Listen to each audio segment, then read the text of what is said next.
Well, the Diwali cheer just got a little better with 9 BJP-ruled states, Assam, Tripura, Manipur, Karnataka, Goa, Uttar Pradesh, Gujarat, Himachal Pradesh and Uttarakhand now announcing additional cuts in the prices of petrol and diesel hours after the centre announced a cut in excise duty on petrol by 5 rupees and diesel by 10 rupees on the eve of Diwali, aiming to provide relief to people who've been reeling under the impact of spiralling fuel prices.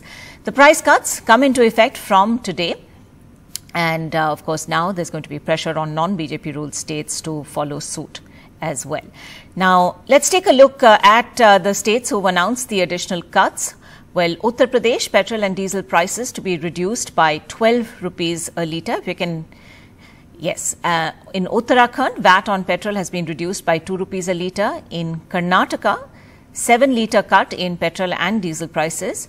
In Assam, 7 rupees a litre cut in both. In Tripura, also, it's Tripura and Manipur are seeing the same, as does Goa. Himachal Pradesh will still announce the quantum of cut, but has said it will do so. In Gujarat too, petrol and diesel will both cost 7 rupees a litre less. Let's take a quick look at prices in the metros post this cut.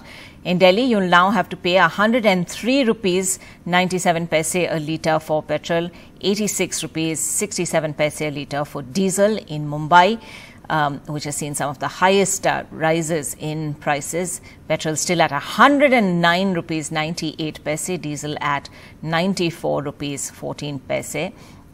Chennai pay 101 rupees 40 paise for petrol and 91 rupees 43 paise for diesel. In Kolkata, pay 104 rupees 67 paise a litre for petrol and 89 rupees 79 paise for diesel.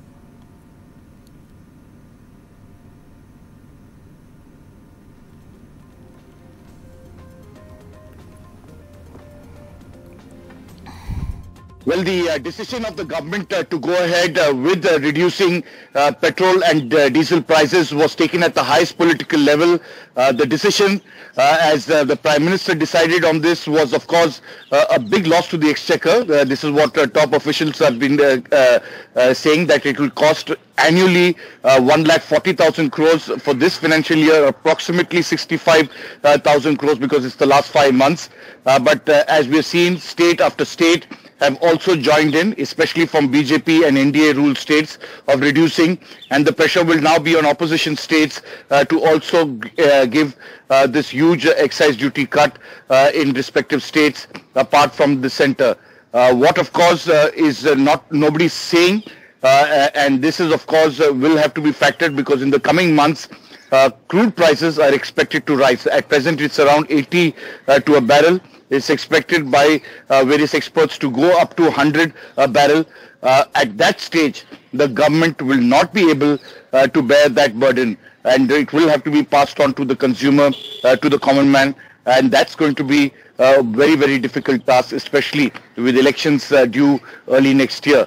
So we'll have to wait and watch, but definitely the centre deciding finally after 3 years from October 2018, now we are in 2021, to reduce the excise duty for various reasons, politically of course, as we are well aware, because of elections, and more importantly that there have been good collections from GST in terms of from various states which have seen a nearly 20% hike in recent times. So it's in that context that the government has gone ahead with reducing this excise duty.